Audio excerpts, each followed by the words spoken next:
അമേരിക്കയുടെ ഉപരോധങ്ങളുടെ ഫയലുകളിൽ ഇറാൻ ഒരു തളർന്ന രാജ്യമായിരിക്കാം. എന്നാൽ ഇറാനിലെ പ്രതിരോധ കേന്ദ്രങ്ങളിൽ കഥ മറ്റൊന്നാണ്.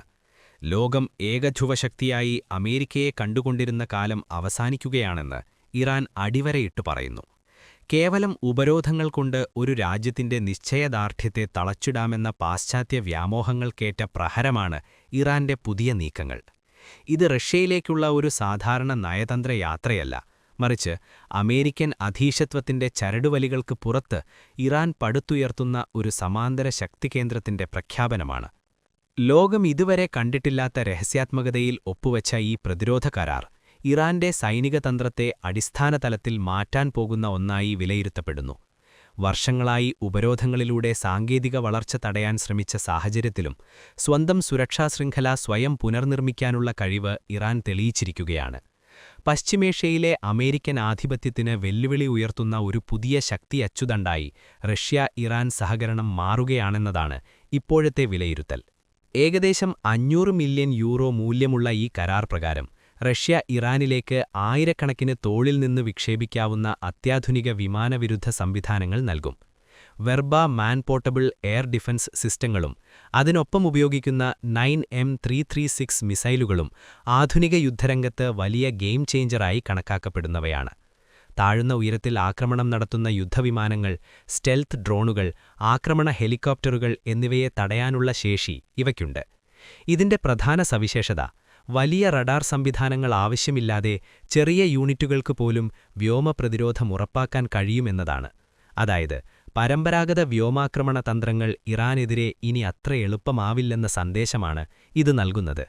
ഈ ഡെലിവറികൾ 3 ഘട്ടങ്ങളിലായി 2027 മുതൽ 2029 വരെ നടപ്പാക്കുന്നതായി റിപ്പോർട്ടുകൾ സൂചിപ്പിക്കുന്നു. ഇതിലൂടെ ഇറാൻ അടിയന്തര പ്രതികരണത്തിന് പകരം ദീർഘകാല പ്രതിരോധ ഘടന സൃഷ്ടിക്കുകയാണ് എന്നത് വ്യക്തമാണ്. ഒരു യുദ്ധം ഉടൻ ഉണ്ടാകുമെന്ന ഭീതിയിലെടുത്ത തീരുമാനമല്ല ഇത്, മറിച്ച് ഭാവിയിൽ ആക്രമണസാധ്യത തന്നെ കുറയ്ക്കാനുള്ള ഡിറ്ററന്റ് സ്ട്രാറ്റജിയാണ്. അമേരിക്ക ഇറാനെതിരെ സൈനിക നടപടി സ്വീകരിക്കാമെന്ന മുന്നറിയിപ്പുകൾ ഉയർന്ന സാഹചര്യത്തിലാണ് ഈ കരാർ കൂടുതൽ രാഷ്ട്രീയ പ്രാധാന്യം നേടുന്നത്. ആണവ കരാറിൽ പുരോഗതിയുണ്ടായില്ലെങ്കിൽ പരിമിതമായ സൈനിക ആക്രമണമുണ്ടായേക്കാമെന്ന് അമേരിക്കൻ പ്രസിഡന്റ് ഡൊണാൾഡ് ട്രംപ് വ്യക്തമാക്കിയിരുന്നു. എന്നാൽ ഇറാന്റെ കാഴ്ചപ്പാടിൽ ഇത് ഭീഷണിയല്ല, മറിച്ച് സ്വയം രക്ഷാ സംവിധാനങ്ങൾ ശക്തിപ്പെടുത്താനുള്ള മുന്നറിയിപ്പായിരുന്നു. ഒരു സ്വതന്ത്ര രാജ്യമായി സ്വന്തം ആകാശപരിധി സംരക്ഷിക്കാനുള്ള അവകാശം അന്താരാഷ്ട്ര നിയമം അംഗീകരിക്കുന്നതാണെന്നും പ്രതിരോധശേഷി വർദ്ധിപ്പിക്കുന്നത് ആക്രമണ നയമല്ലെന്നും ഇറാൻ ആവർത്തിച്ച് വ്യക്തമാക്കുന്നു. കഴിഞ്ഞ വർഷം ഇറാനിലെ പ്രധാന ആണവ കേന്ദ്രങ്ങളെ ലക്ഷ്യമിട്ട് നടന്ന അമേരിക്കൻ ആക്രമണങ്ങൾ ഈ നീക്കത്തിന്റെ പശ്ചാത്തലമായി കാണപ്പെടുന്നു. അമേരിക്ക ആക്രമണങ്ങൾ വലിയ വിജയം നേടിയതായി അവകാശപ്പെട്ടെങ്കിലും പിന്നീട് പുറത്തുവന്ന ഇന്റലിജൻസ് വിലയിരുത്തലുകൾ ഇറാന്റെ ആണവ പദ്ധതികൾ പൂർണ്ണമായും തകർന്നില്ലെന്ന് സൂചിപ്പിച്ചു. ഏതാനും മാസങ്ങൾ മാത്രമേ പദ്ധതികൾ പിന്നോട്ടു പോയുള്ളൂ എന്നും റിപ്പോർട്ടുകൾ വ്യക്തമാക്കിയിരുന്നു. അതേസമയം നാശനഷ്ടങ്ങളിൽ നിന്ന് വേഗത്തിൽ കരകയറാൻ ഇറാന് കഴിഞ്ഞത് അവരുടെ ആഭ്യന്തര സാങ്കേതിക ശേഷിയും സ്വയം പര്യാപ്തതയും തെളിയിച്ച സംഭവമായി മാറി. ഇതിനോടൊപ്പം തന്നെ അമേരിക്കൻ ഉപരോധങ്ങളെ തുറന്ന വെല്ലുവിളിയായി കാണുന്ന മറ്റൊരു നീക്കവും റഷ്യ നടത്തി. റഷ്യൻ സാമ്പത്തിക നിയന്ത്രണങ്ങളെ അവഗണിച്ച് റഷ്യൻ എണ്ണ ടാങ്കറുകൾ ക്യൂബയിലേക്ക് അയച്ചു. ഈ നീക്കത്തിലൂടെ ഉപരോധങ്ങൾ ഇനി പൂർണ്ണമായും ഫലപ്രദമല്ല എന്ന സന്ദേശം ലോകത്തോട് പങ്കുവച്ചു. അമേരിക്കയുടെ തീരത്തോട് ഇത്രയടുത്ത് അവരുടെ വിലക്കുകളെ പുല്ലുപോലെ അവഗണിക്കാൻ ലോകത്തിന്ന് റഷ്യയ്ക്ക് മാത്രമേ ധൈര്യമുള്ളൂ. ഇത് കേവലം ഇന്ധന കൈമാറ്റമല്ല, മറിച്ച് അമേരിക്കൻ അപ്രമാദിത്യത്തിന്റെ ശവപ്പെട്ടിയിലെ അവസാന ആണിയാണ്. അമേരിക്കയുടെ കടുത്ത സാമ്പത്തിക ഉപരോധങ്ങൾക്ക് തുടർന്ന് ഗുരുതരമായ ഇന്ധന പ്രതിസന്ധി നേരിടുന്ന ക്യൂബയ്ക്ക് ആശ്വാസമായി ഏകദേശം 2 ലക്ഷം ബാരൽ ഇന്ധനവുമായി റഷ്യൻ എണ്ണ ടാങ്കർ യാത്ര തിരിച്ചതായി സമുദ്രയാന ഇന്റലിജൻസ് സ്ഥാപനമായ കെപ്ലർ സ്ഥിരീകരിച്ചിട്ടുണ്ട്. മാർച്ച് ആദ്യത്തോടെ എണ്ണക്കപ്പലായ സീ ഹോഴ്സ് ഹവാന തുറമുഖത്തെത്തുമെന്നാണ് പ്രതീക്ഷിക്കുന്നത്. ഇന്ന് ഇറാൻ ലോകത്തോട് നൽകുന്ന സന്ദേശം വ്യക്തമാണ്. സൈനിക സമ്മർദ്ദം വഴി രാഷ്ട്രീയ മാറ്റങ്ങൾ നിർബന്ധിക്കാൻ ഇനി കഴിയില്ല.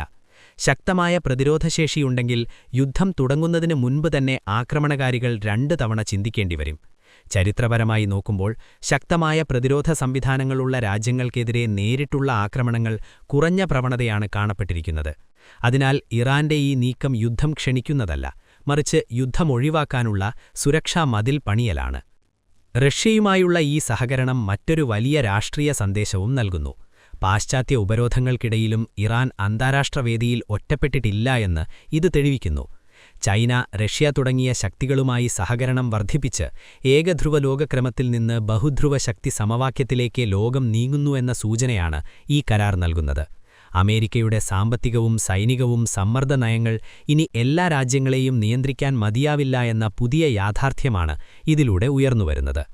മധ്യപൂർവേഷ്യയിലെ സ്ഥിരതയെക്കുറിച്ചുള്ള ചർച്ചകളിലും ഈ കരാർ നിർണായകമാണ്. ചിലർ ഇത് ആയുധമത്സരം ശക്തിപ്പെടുത്തുമെന്ന് വാദിക്കുന്നുണ്ടെങ്കിലും ഇറാന്റെ നിലപാട് വ്യത്യസ്തമാണ്. സുരക്ഷ ഉറപ്പുള്ള രാജ്യങ്ങൾ മാത്രമേ സമാധാന ചർച്ചകളിൽ ശക്തമായി പങ്കെടുക്കാൻ കഴിയുക. പ്രതിരോധശേഷിയില്ലാത്ത രാജ്യങ്ങൾ പലപ്പോഴും പുറം ശക്തികളുടെ സമ്മർദ്ദത്തിന് കീഴടങ്ങേണ്ടി വന്ന ചരിത്രം മധ്യപൂർവേഷ്യ തന്നെ പലതവണ കണ്ടിട്ടുണ്ട്. അവസാനം നോക്കുമ്പോൾ ഇറാൻ റഷ്യ പ്രതിരോധ കരാർ ഒരു സൈനിക ഇടപാടാണ് മാത്രം. മാറുന്ന ലോകക്രമത്തിന്റെ പ്രഖ്യാപനമാണ്. ഉപരോധങ്ങളും ഭീഷണികളും ഉപയോഗിച്ച് ഒരു രാജ്യത്തെ വഴിമാറ്റാമെന്ന പഴയ രാഷ്ട്രീയ മാതൃക ഇനി പ്രവർത്തിക്കില്ല എന്ന സന്ദേശമാണ് തെഹ്റാൻ ലോകത്തോട് നൽകുന്നത്. സ്വന്തം സുരക്ഷ സ്വയം നിർവചിക്കുന്ന ഒരു പുതിയ ഇറാൻ ഉയർന്നുവരുകയാണെന്നും അടുത്ത വർഷങ്ങളിൽ മധ്യപൂർവേഷ്യയിലെ ശക്തി സമവാക്യം തന്നെ പുനർരചിക്കപ്പെടാനിരിക്കുന്നുവെന്നും ഈ കരാർ സൂചിപ്പിക്കുന്നു. മുന്നറിയിപ്പും ആത്മവിശ്വാസവും ഒരേ സമയം ഉൾക്കൊള്ളുന്ന ഈ നീക്കം ഭാവിയിലെ ആഗോള പ്ലാറ്റ്ഫോമിൽ ദീർഘകാല സ്വാധീനം ചെലുത്താൻ സാധ്യതയുള്ളതാണ്.